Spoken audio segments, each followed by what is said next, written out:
That's your Gap hoodie, is that right? That's you, who are you shooting at? Young Dolph. All right, now back it up. That's one of the dudes who met Young Dolph, straight up admitting to being part of the setup on tape. He's got a whole lot more to spill though, including talk about Yo Gotti's supposed role in the plan, and some other names might just pop up too. The streets, they aren't feeling that he's talking, and he better keep his head low for real. Let's break this down. The case that shook the city and the tension that started it all. The streets of Memphis, Tennessee don't play when it comes to loyalty and respect. But even in a city that's seen plenty of drama, nothing ever hit quite like what went down on that November day back in 2021. It was a moment that froze the whole community and left everyone in shock. We're talking about the sudden loss of one of the realest to ever do it, Young Dolph. This wasn't just another disagreement that got messy. Nah, this was the kind of moment that had every corner of the hood talking, the whole city grieving, and the entire hip-hop world asking one big question: how did it get this far? On November 17, 2021, the 36-year-old rapper, born Adolph Robert Thornton Jr., lost his life in broad daylight while visiting Makita's homemade butter cookies, one of his go-to spots for his favorite treats. This didn't happen late at night or in some hidden spot. This went down right in the open, in the middle of the day, with everyone around in disbelief. Young Dolph wasn't just any artist trying to make it out. He was a Memphis icon, a self-made boss who built his paper route empire from the ground up without ever folding. That was a message loud and clear. Someone wanted to make an example out of him. The surveillance cameras caught everything on tape. Two masked dudes pulling up in a white Mercedes, hopping out and unleashing chaos while Young Dolph was just trying to grab some cookies. The whole city froze in shock, and the community was left begging for answers about who could pull something this cold and why. Memphis police weren't taking it lightly either. They locked in fast. Within just a few months, 4 suspects were rounded up and hit with serious charges. The whole world never say that when they egging on the beat. When everybody put on a song, everybody egging out, nobody don't be saying that. We feel like that right now. Justin Straight Drop, Johnson, and Cornelius Smith were said to be the ones behind the attack. Then came Hernandez Govan, who investigators claimed was the mastermind, the one who put the plan together. And Jamarcus Johnson, Justin's half-brother, allegedly helped the crew get away and collect the money afterward. The system was finally starting to move. Arrests were made, names were exposed, but everyone who really knows how the streets move could tell this wasn't the whole story. Someone clearly had a bigger motive, and that's what everyone kept asking. Who really sparked this whole situation? Who had the influence to set something like this in motion? This wasn't some online back and forth or a few sneaky lines in songs. Nah, this tension ran deep. It was personal, and it stretched back for years, tied up with crews, labels, and serious street drama that took a real toll on the city scene. This was the kind of clash that carried real consequences, the kind where people were ready to move at any moment and the air got heavy anytime their names came up together. The roots of it all go back to around 2014, when Young Dolph was starting to rise fast in the game with his independent grind. Yo Gotti, real name Mario Mims, was already a big name in Memphis, running his collective music group label, and word is he tried to sign Dolph. On paper, it looked like a solid move, an established OG linking up with fresh talent. But Dolph wasn't feeling it. He had his own vision, his paper route empire, and he was focused on building his own lane without taking orders or losing control of his brand. Dolph wanted full ownership, full freedom, and full respect. He wanted to run things his own way. And that's something you gotta admire, even if it didn't sit right with everyone around. But apparently, Yo Gotti didn't take that rejection too well. According to Dolph himself, Gotti's energy shifted real quick. He went from being supportive to showing major shade after that deal fell through. In 2016, Dolph even jumped on Twitter and dropped a post saying, "Bra went from being my #1 fan." And just like that, everyone knew this wasn't just about business anymore. And wanting to sign me to being my biggest hater. That tweet said it all. It showed exactly how Young Dolph felt. In the last interview, Justin Johnson, aka Straight Drop, got sentenced to life in prison for the murder of Young Dolph. Yeah. And in fact, I think they gave him another 50 years. Like someone who once showed love and respect had flipped the script and started acting shady. Once Dolph made it clear he wasn't about to follow anyone's lead, things started getting tense. In the streets, when respect and ego get tangled up, situations can shift fast. And it don't take much for things to go left. The tension didn't stay quiet for long. Both rappers started taking shots in their tracks, and it got real personal, real quick. In 2016, Young Dolph dropped King of Memphis, a bold move that directly challenged Yo Gotti's longtime claim to that title. But the real spark came the next year when Dolph dropped Play with Yo B. That track was straight heat. It called out Gotti by name and didn't hold back a thing. Dolph claimed he had been involved with the mother of Gotti's child. And to top it off, the video showed a Gotti lookalike getting clowned while the cover art flashed missed calls from Yo Gotti baby mama. That was wild. In street culture, that kind of move isn't something you just brush off. It's a direct hit to someone's pride, and it demands a reaction. And when you're dealing with people who still have deep street connections and influence, that kind of public disrespect can make situations spiral fast. That's when everything shifted, from rap tension to real-life drama. In Memphis, a city built on deep street ties and strong pride, public disses don't just stay online. When you disrespect someone who's got serious backing or challenge their reputation in a city where street respect means everything, it's only a matter of time before someone decides to take matters into their own hands. And sadly, that's exactly what went down, more than once. The first major situation happened in February 2017. During CIAA tournament weekend in Charlotte, North Carolina. On February 25th, Young Dolph's ride, his bulletproof whip, was sprayed with over 100 rounds in what looked like a fully planned attack. Whoever was behind it clearly wanted him gone, but Dolph made it out alive thanks to that armored vehicle. Jook? Yeah, Jook was my boy. Oh, that was your friend? Yeah, that was my boy. Well, in the trial, in the Justin Johnson straight drop trial, they say that Jook had a 100K hit on Dolph. It was nothing short of a miracle, and he even turned that moment into a statement, showing the world he couldn't be taken down that easy. But the chaos didn't stop there. Just 7 months later, in September 2017, Dolph was hit again, this time outside the Loews Hollywood Hotel in Los Angeles. It was way more serious, leaving him in critical condition and fighting to recover. Reports at first mentioned Yo Gotti since he happened to be staying at the same hotel, but the LAPD quickly made it clear he wasn't a suspect. One of Gotti's associates, Corey McClendon, got picked up on an attempted case but ended up walking free soon after. Once again, Dolph had escaped another near-end situation, and people couldn't believe it. It all came down to this: the trial, the talking, and the shocking claims that had everyone in Memphis buzzing. When Justin Straight Drop Johnson's trial finally kicked off in September 2024, nearly 3 years after Young Dolph's tragic passing, the entire city was tuned in. Every corner of Memphis, from the streets to the industry, had their eyes locked on that courtroom. This wasn't just some small neighborhood case. Nah, this was the kind of trial that could shake the whole Memphis rap scene and possibly expose some powerful names connected to it. Johnson was facing major charges: first-degree counts, conspiracy, and possession as a prior offender. The kind of charges that, if found guilty, could keep him locked away for life. The prosecution, led by Shelby County Assistant District Attorney Paul Hagerman, came with a mountain of evidence. They brought out the surveillance footage showing two masked figures hopping out of a white Mercedes and firing off while Dolph was inside the cookie shop. They had cell records putting Johnson and his crew right near the scene when it all happened. Then came the ballistics, matching the same weapons used in the attack to the suspects. But the biggest blow, the one that really crushed Johnson's defense, came from his own co-defendant, Cornelius Smith. Smith decided to cooperate with investigators, reportedly in exchange for a lighter sentence. Cornelius Smith's testimony was straight up explosive. It took the whole case to a brand new level. Once he started talking, the courtroom went silent, because what he said flipped everything people thought they knew about the situation. Smith didn't just admit to being involved. He started naming names and suggesting this whole thing reached way higher than just some street beef. According to Smith's sworn statements, what happened to Young Dolph wasn't some random act or small-time dispute.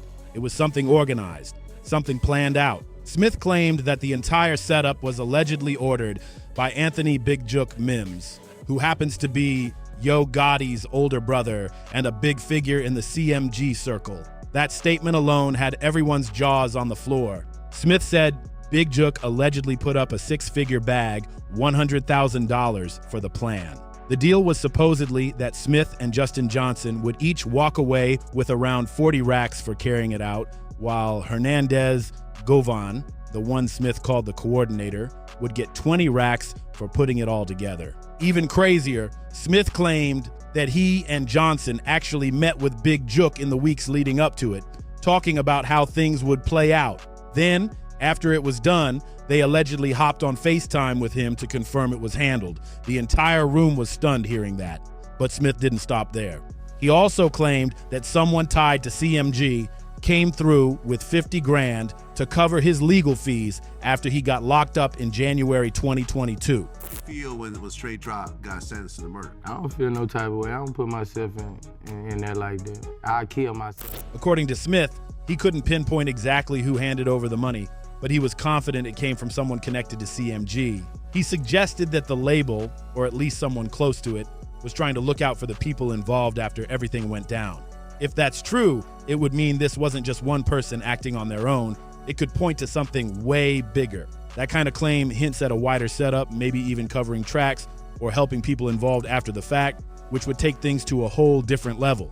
The idea alone had the courtroom buzzing, with everyone wondering just how deep it really went.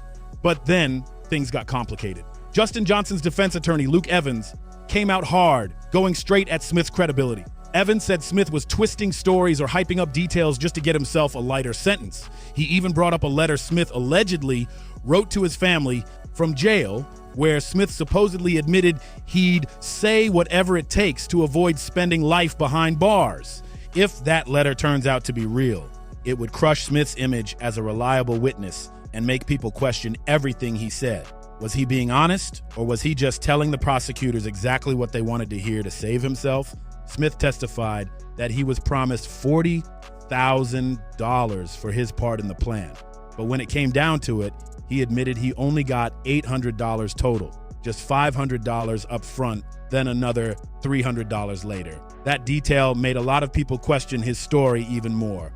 Still, despite all the holes in his testimony, the jury ended up siding with the prosecution. On September 26, 2024, Justin Johnson was found guilty on every single charge: first-degree counts, conspiracy, and possession as a prior offender. The jury made their decision after reviewing everything: the footage, the phone records, and yeah, even Smith's shaky testimony.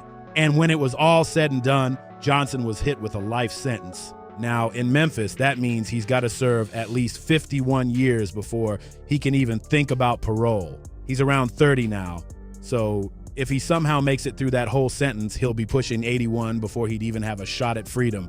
Basically, his time on the outside is done for good. But while Johnson's conviction gave Young Dolph's family and fans a small sense of closure, it also cracked open a whole new mystery. People started asking, if Smith's claims about Big Jook were believable enough to help land a guilty verdict, what does that mean for everyone else possibly tied to the situation? The city started buzzing with questions. Who else knew about it? Who else was connected? And the biggest question of all that everyone keeps whispering about, did Yo Gotti himself have any idea what his brother was allegedly planning? Or was he completely in the dark the whole time? There's no public proof directly linking Yo Gotti to ordering or approving anything. Every single allegation points toward Big Jook, not Gotti himself. Drop only got $800 for that hit. Can you imagine killing somebody and your reward is a PlayStation and maybe a game or two? You don't know if that's true or not. But here's the thing. Big Jook wasn't just any random person. He was Yo Gotti's blood brother and a key part of the CMG movement, heavily involved in the label's business. Big Jook's own story took a tragic turn in January 2024 when he lost his life in a shooting outside a Memphis restaurant during a repast after a funeral, just months before these courtroom allegations about his supposed role in Dolph's case came to light. To this day, no one has been arrested for it. People in the street started whispering that it might have been retaliation connected to Young Dolph's end, possibly involving folks tied to Paper Route Empire, but that's just talk. There's zero verified proof of that. Still, the timing of Big Jook's passing is wild, because it means he never got the chance to address Smith's claims or defend himself. He never got to speak on whether that six-figure bounty rumor was real or to clear up who might have actually been involved. His end basically shut down one of the most important voices in understanding what really happened behind the scenes. It left a massive hole in the story, one that might never get filled. Then there's Hernandez Govan. The man prosecutors labeled as the alleged mastermind who organized and coordinated the whole thing. Govan pled not guilty and ended up being found not guilty in August 2025. That verdict shocked a lot of people, especially given how deep his name ran through the investigation. Word around town was that Govan had close connections to both Yo Gotti and Big Jook, with social media posts and photos showing he was part of the CMG circle. But just like with Gotti, there's no public evidence directly tying him to any setup or plan involving Young Dolph. The allegations only focused on his dealings with Big Jook. Prosecutors had reportedly offered Govan a plea deal, but he turned it down, choosing instead to stand firm on his innocence and let the jury decide his fate.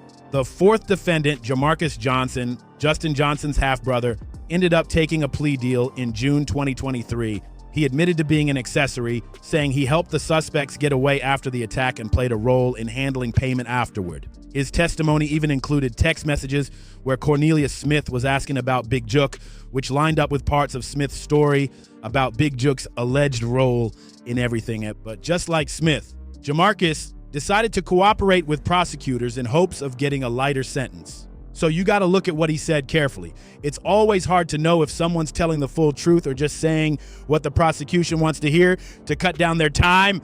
Outside of those four main defendants, investigators also looked into possible links between the case and other people connected to Yo Gotti's circle, especially Black Youngsta, a CMG artist who had previously been tied to that 2017 Charlotte shooting incident. The streets were already buzzing with theories, and when new details dropped, things got even messier. It's a messed up situation. It's a messed up situation. And the fact that both, people were getting killed on both sides. There was other shootings or murders that were happening, man. In early 2022, right after Justin Johnson and Cornelius Smith got locked up, reports came out saying they'd hired attorney Art Horn, the same lawyer who had once represented both Yo Gotti and Black Youngsta. That move immediately raised eyebrows and had people questioning if CMG still had ties to the situation somehow.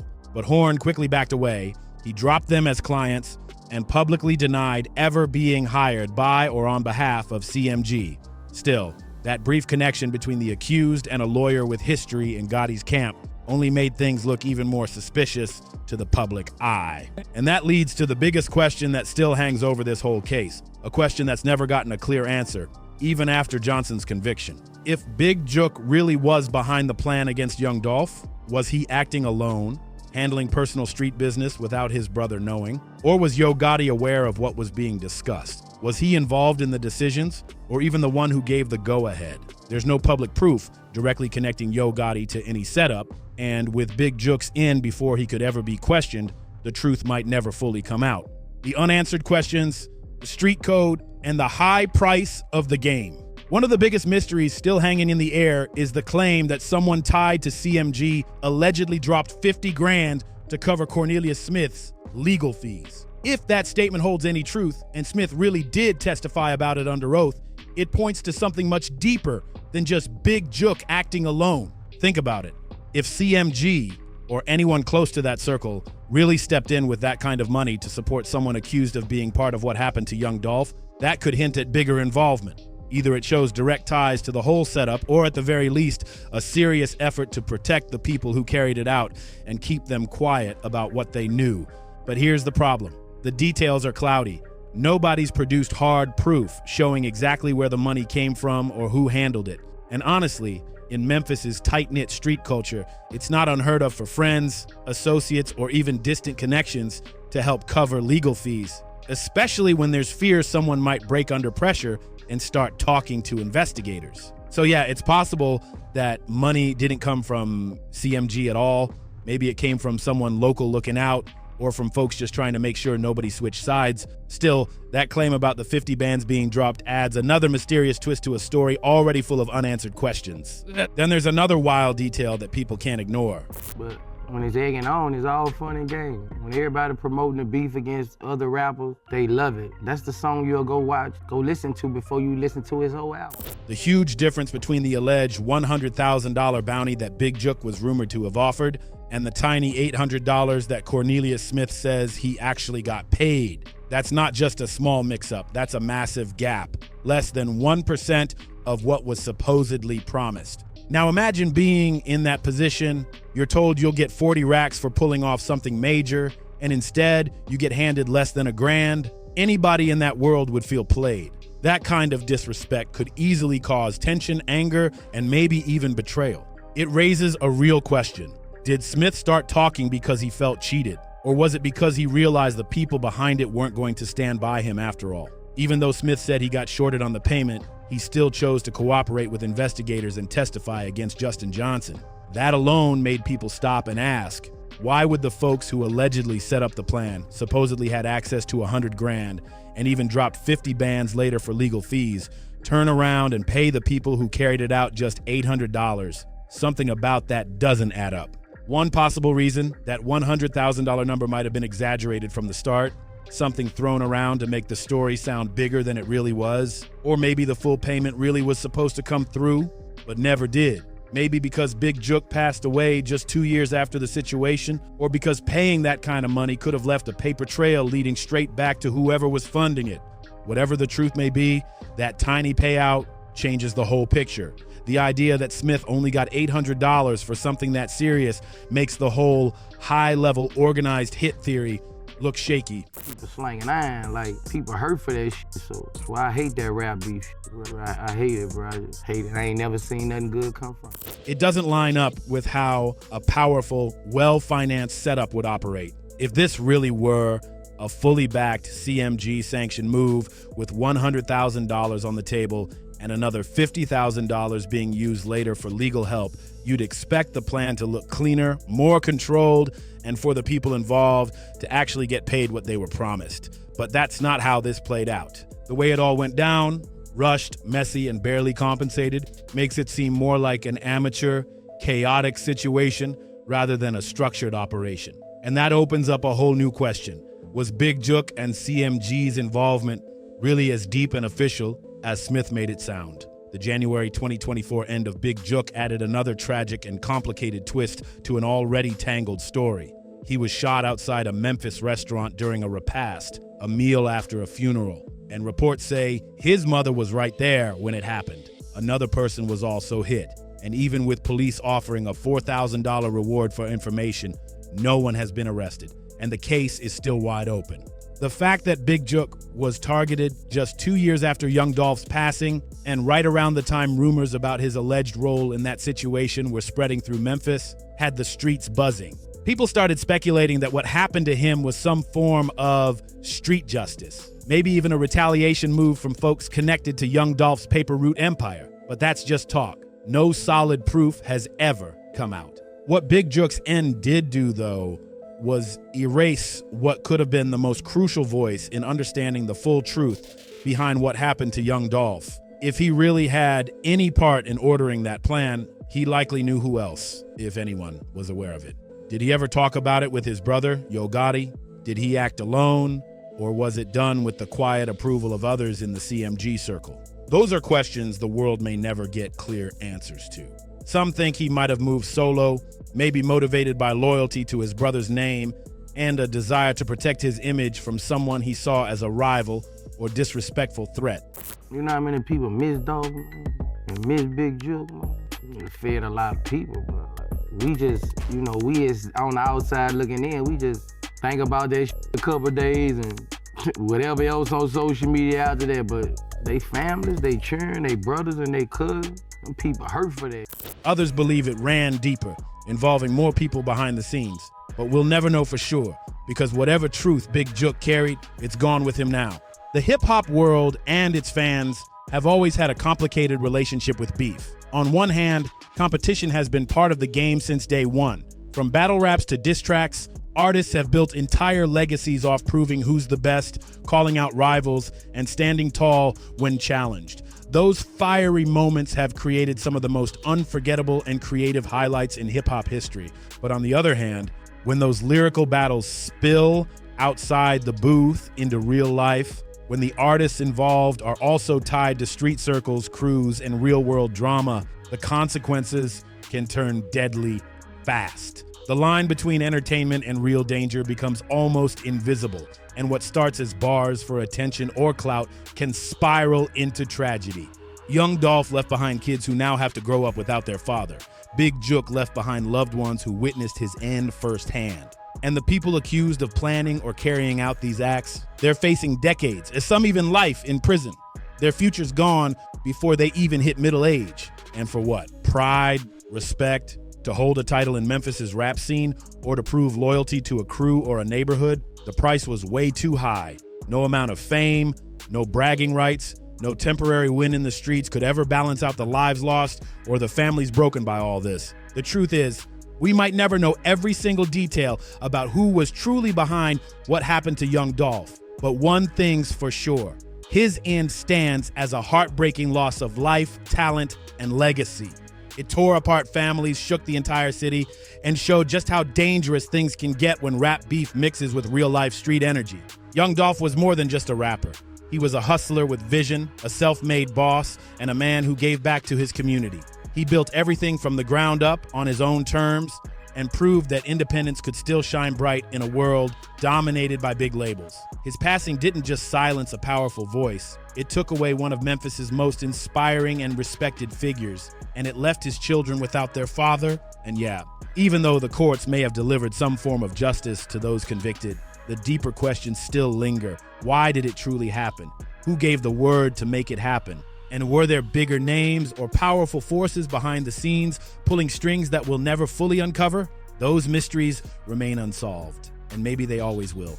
But one thing's certain, Young Dolph's legacy still lives on through his music, his grind, and the people who keep his name alive every day in Memphis and beyond. His story is a warning, a lesson, and a reminder of what's really at stake when fame and the streets collide. Thanks for watching. Make sure to like, share, and subscribe. And stay tuned to see what's really going on in our hood next.